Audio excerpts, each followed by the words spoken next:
دوستو بھارت کے پاس دنیا کی چوتھویں سب سے بڑی فوج ہے۔ انڈین آرمی تقریباً 9,60,000 سولجرز پر مشتمل ہے۔ انڈین نیوی کی تعداد تقریباً 55,000 ہے۔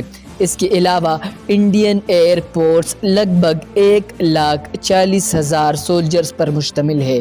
انڈین کوسٹ گارڈ جس کی تعداد 11,000 ہے، یہ بھی انڈین آرمی میں شامل ہے۔ بھارت دنیا میں سب سے زیادہ آبادی والا دوسرا ملک ہے۔ چین کی آبادی تقریباً 1,40,00,000,000 ہے، جبکہ بھارت کی آبادی 1,33,00,000,000 سے بھی زیادہ ہے۔ بھارت کی سب سے بڑی طاقت اور کمزوری اس کی آبادی ہی ہے۔ آبادی اس قدر زیادہ ہے کہ دنیا میں آپ کہیں بھی جائیں آپ کو ہندوستانی مل جائیں گے، لیکن دوسری طرف زیادہ آبادی ہونے کی وجہ سے ہی بجلی، صحت، تعلیم، حتیٰ کہ ٹوائلٹ جیسے بنیادی ضروریات کی فراہمی بھی بھارتی حکومت کے لیے ایک ناممکن چیلنج بن چکی ہے۔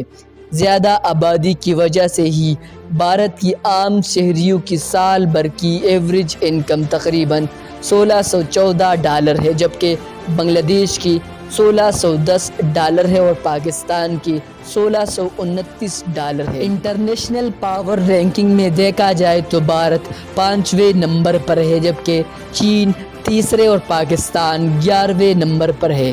امریکہ، چین، روس اور سعودی عرب کے بعد بھارت وہ واحد ملک ہے جو اپنی جنگی طاقت پر سب سے زیادہ رقم خرچ کرتا ہے۔ بھارت کا دفاعی بجٹ $52.5 ارب ہے۔ بھارت دنیا کی چھٹی ایٹمی قوت ہے اور اس کے ساتھ خود کا تیار کردہ میزائل سسٹم بھی موجود ہے۔ اس کے علاوہ بھارت فائٹر جیٹس بھی تیار کر رہا ہے۔ اس کی تیار کردہ فائٹر جیٹس تیجا طیاروں کے بارے میں بھارت کا دعویٰ ہے کہ یہ 4تھ جنریشن کے لڑاکا طیارے ہیں۔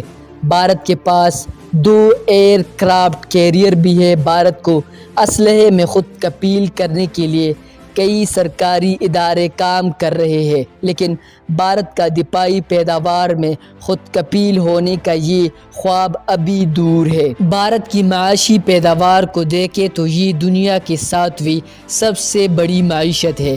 بھارت کا GDP $2,200 ارب ہے۔ بھارتی معیشت کی طاقت اس کی زراعت اور تیزی سے بڑھتی ہوئی IT انڈسٹری ہے۔ بھارتی فلمی انڈسٹری بالی ووڈ بھی عالمی سطح پر بھارت کے پازیٹیو امیج کو پھیلانے میں اہم کردار ادا کر رہی ہے۔ بھارت وہ واحد ملک ہے جہاں 18 کروڑ سے زیادہ لوگ خطۂ غربت سے نیچے زندگی گزار رہے ہیں۔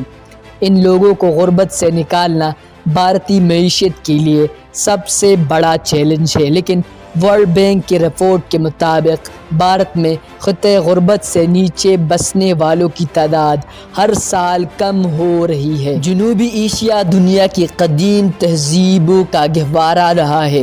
یہی وجہ ہے کہ انڈیا تاریخی عمارت، خوبصورت وادیاں اور ثقافتی رنگا رنگی کے باعث پرکشش سیاحی مقام بن چکا ہے۔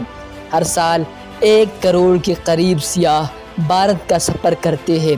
سیاسی طور پر بھارت کے تعلقات سپر پاور امریکہ اور یورپی یونین کے ساتھ بہت اچھے ہیں، لیکن چین اور پاکستان کے ساتھ مستقل خراب تعلقات عالمی سیاسی منظرنامے میں بھارت کی بڑی کمزوری ہے، جس کے باعث بھارت سلامتی کونسل کے مستقل رکنیت اور نیوکلیئر سپلائر گروپ میں مستقل شمولیت نہیں کر پا رہا۔ بھارت کے شمال مغرب میں مسئلہ کشمیر کا نہ ہونا بھارت کے لیے کئی مسائل پیدا کر رہا ہے۔